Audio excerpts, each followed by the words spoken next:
Para a gente atender a um animal que tem uma redução de consumo, a gente normalmente precisa elevar as energias das dietas.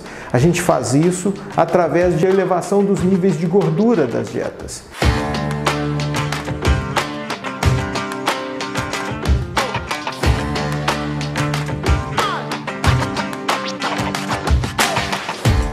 Olá! No Minuto Agro de hoje, o gerente de suínos da Agroceres Multimix, Francisco Pereira, vai falar sobre o manejo alimentar de matrizes em fase de lactação, mas agora vai abordar algumas estratégias nutricionais que podem ser utilizadas.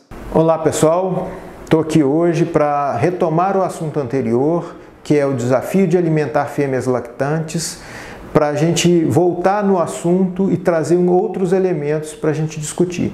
No primeiro vídeo falamos sobre as condições fisiológicas, os fatores que determinam os comportamentos de consumo das fêmeas, e agora eu queria conversar com vocês sobre algumas estratégias nutricionais que a gente pode lançar mão para fazer com que os programas nutricionais sejam mais eficientes.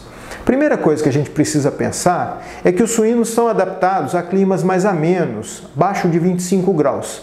Quando a gente traz esses animais para as condições tropicais, esses animais eles tendem a apresentar algum tipo de redução de consumo, alteração de comportamento.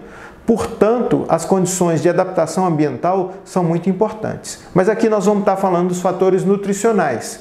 E para a gente atender a um animal que tem uma redução de consumo, a gente normalmente precisa elevar as energias das dietas. A gente faz isso através de elevação dos níveis de gordura das dietas.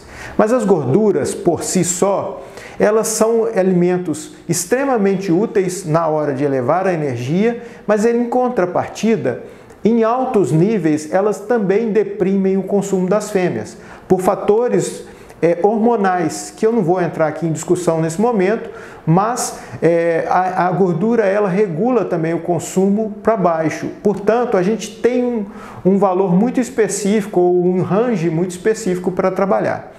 Porém, mais recentemente, a nutrição vem mudando em função dos atuais custos de ingredientes, especialmente os cereais, e alguns aditivos vêm se tornando muito eficazes em termos de custo para a gente utilizar na nutrição animal. Alguns exemplos desses ingredientes são as enzimas, as carboidrases, as fitases e até mesmo as proteases. Esses alimentos, esses aditivos, eles melhoram o aproveitamento nutricional do alimento que está sendo fornecido para o animal, diminuem a excreção de resíduos para o ambiente e tornam todo o sistema mais sustentável e conseguem substituir a gordura naquele efeito de inibição de consumo que ela poderia ter. Portanto, a gente consegue aproximar mais os consumos ideais dessas fêmeas e atingir melhores produtividades quando a gente utiliza a abordagem que eu comentei com vocês dos aditivos nutricionais. Para isso a gente tem uma infinidade deles aí sendo possíveis. E mais recentemente a gente tem uma classe de produtos que a gente chama de alimentos funcionais que podem atuar dentro do metabolismo desses animais, fazendo com que eles se tornem mais eficientes na utilização daquele alimento ingerido.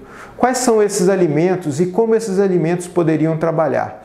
Eles vão trabalhar no organismo do animal, transformando aquele alimento em alimento mais prontamente disponível ou fazendo com que o organismo daquele animal consiga extrair mais daquele mesmo alimento.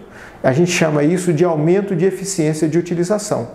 Além disso, alguns nutrientes funcionais, como eu comentei, alguns alimentos funcionais, reduzem a pressão de infecção, a pressão dos desafios que essa fêmea recebe, diminuindo, por exemplo, o estresse oxidativo através de elementos antioxidantes, de alimentos antioxidantes, diminuindo o estímulo imunológico por agentes que causam injúrias nesses animais e, consequentemente, essas fêmeas têm mais disponível nutrientes para produzir leite e se desgastarem menos durante a lactação. Consequentemente, elas vão se tornar animais mais eficientes no processo.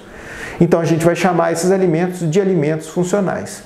Então eu gostaria aqui, com esse pequeno resumo, de mostrar para vocês o desafio que é alimentar fêmeas hiperprolíferas, levando em considerações os fatores fisiológicos, os fatores ambientais e combinando as soluções nutricionais no melhor pacote para atender as fêmeas nas condições que elas estiverem. Muito obrigado pela atenção de vocês. Até a próxima. Este foi mais um Minuto Agro feito especialmente para você. Para mais informações, continue a nos seguir através de nossas redes sociais. Até a próxima.